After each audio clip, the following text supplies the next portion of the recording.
Hello, Michigan gardeners. This is Doug at Buzzard Family Farm in Marshall, Michigan. We're on Verona Road, just outside the city limits. It is Thursday, April 28th. We're almost at the end of April at this point. We had a couple of nights of freezing weather. Didn't get quite as low here as they thought. We did get down in the lower 30s, maybe upper 20s. But I'm gonna put out we got one more night in kind of the mid 30s, but the Snapdragons are big enough and ready to go out, so I'm planting those today. And I was gonna show you the process. So far I've done about 2 flats of rocket snaps. These are really nice cut flower snaps. They're quite tall. So you'll see I've already put stakes in, and I'll show you how I'm gonna tie those up. I just make a corral, kind of like I did with the calendula, if you watched the last video. But again, the ground is soft enough so I can just make a hole in the plastic on each side of the drip tape and plant the Snapdragons in. And by putting the Snapdragons out this early, instead of pulling them out of a greenhouse in May or whatever, you're gonna, by exposing them to the cooler weather, you're gonna get them to branch and produce that many more flowers for you. So most years I put them out even sooner than this. This year we're having a very cool spring, so I held off, although I don't think I needed to. I think the snaps would have been fine through all the nights with the 20s and stuff that we've had. But again, I've done about a flat and a half of rocket snaps. I've got 2 other varieties. One of them is a Costa series, and Costa or Costa, I'm not sure how you say it, Costa or Costa. I have apricot and silver in that line. I'm going to put in maybe a half flat of each of that color. And then I have a new one from Harris Seeds called Chantilly Bronze. And I'll probably put out about a half a flat of that one too. But I'm going to finish up with some more rockets. Then I'll do a little bit of pounding in the stakes, watering in, and then I'll probably pause you and get back to you when I'm actually doing the twining so you can see that process. So hang on. So you can see that I planted another half flat of the rockets. And what I'm going to do is about every 3 feet or so, put one of these stakes in. Today I just brought a good sledgehammer that I use for that, and you just go along, and I'm trying to keep it fairly close to the plants. I'm going to basically make it into a corral and just take twine all around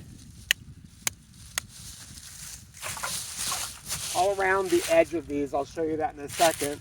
About probably 5 or 6 inches off the ground, and that will give them some support. And then what I find is sometimes I need to do a second tying a little closer to the top of the stake.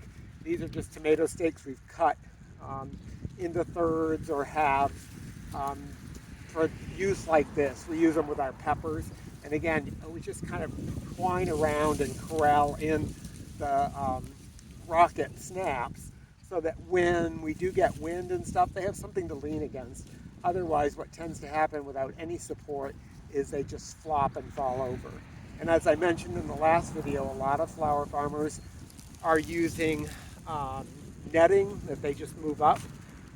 We're just so far sticking with our twining technique, which seems to help and support them enough so we get good straight stems for cut flowers. But I'll just plant a few more. I'm going to move into the Costa series or Costa series. I'm not sure how you say it. I think I've got Costa Silver, and I'll show you what I'm doing with planting those. I'll move up a little closer. And all I'm doing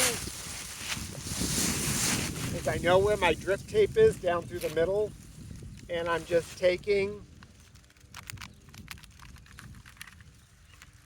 the plants out of the 4-packs.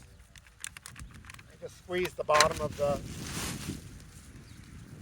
4-pack, and then I make a hole in my hand and push down in, and then push the dirt back around it. And I'm going maybe every 6 inches or so and putting another plant in. Again, I'm trying to keep fairly close to the drip tape so that they grow close together, and that will also force them to produce nice tall stems, but they'll also have each other to kind of lean on, in addition to the staking and the twining that I do, which will help a lot.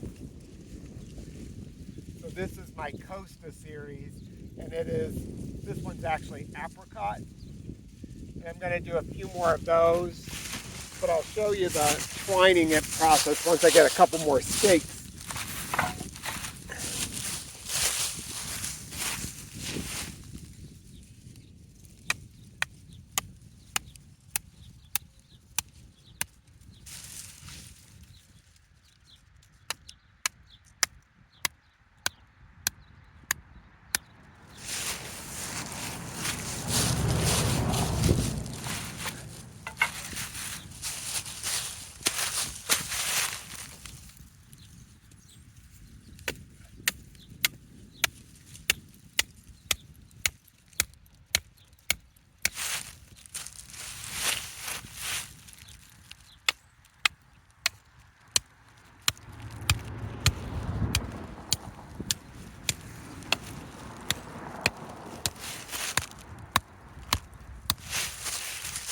Last stake went in kind of hard and a little crooked because it hit a rock.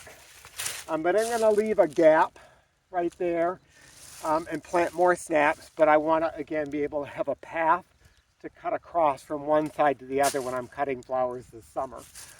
So next thing is twine.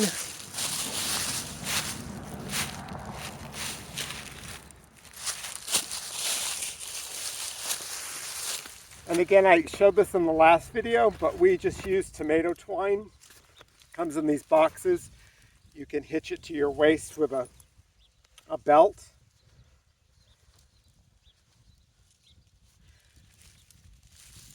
And then again, I'm going to tie it on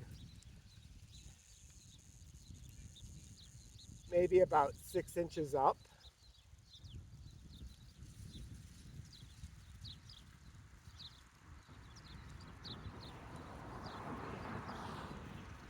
And then I'm just going to corral in, and I'll just go around, looping around.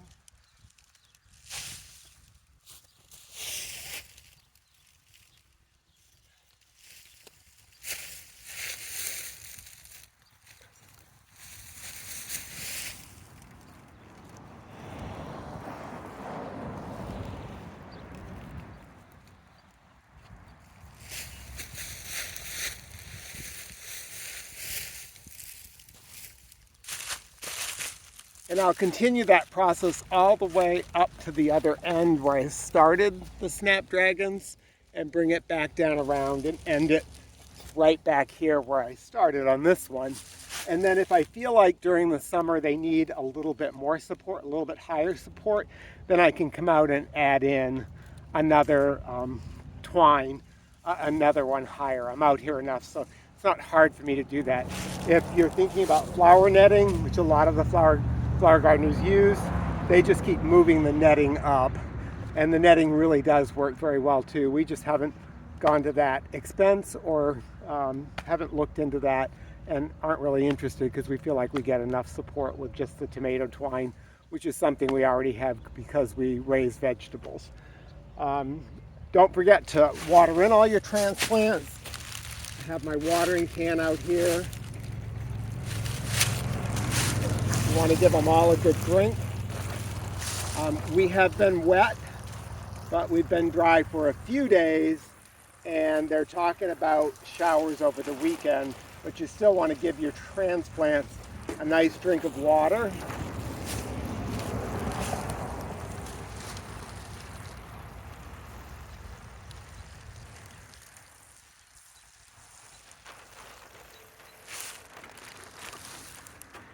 And again, as I said earlier in the video, think about planting your snaps now because they will, if you get them out in some cool weather, they will branch a lot more. And if you're thinking about cut flowers, look for some of the varieties that I've talked about. The Rocket series is really the one that's been around for years, and I love that one. It's a mixed, usually a mixed planting. but you might be able to find it by color. And then the other ones I tried last year were Costa. They worked out really well. Sometimes they were just blooming at the different times from the rocket, so it worked out really well that I always had Snapdragons. And Harris Seed came up with the Chantilly bronze one, which I wanted to try this year, so I'm going to put some of those in just to see how they do. But that's what we're doing today. Other things I did today was I uncovered the strawberries finally with the straw. They were really ready to be uncovered. You could see the yellow growth trying to come underneath the straw, so it really was time for the straw to come off. And we've got the greenhouse going really well now. We're starting to put stuff outside because they're talking about nights in the 40s starting this weekend. So those are really good conditions to plant in. 60s during the day, 40s at night. The Snapdragons, I'm surprised that they didn't wilt a little more, but it's just hazy enough and just cool enough today that they're really not being stressed by this transplant process. And we have had them in the cold frames for quite a while, so they're really hardened off and ready to come out into the field. So until next time, I'll see you then.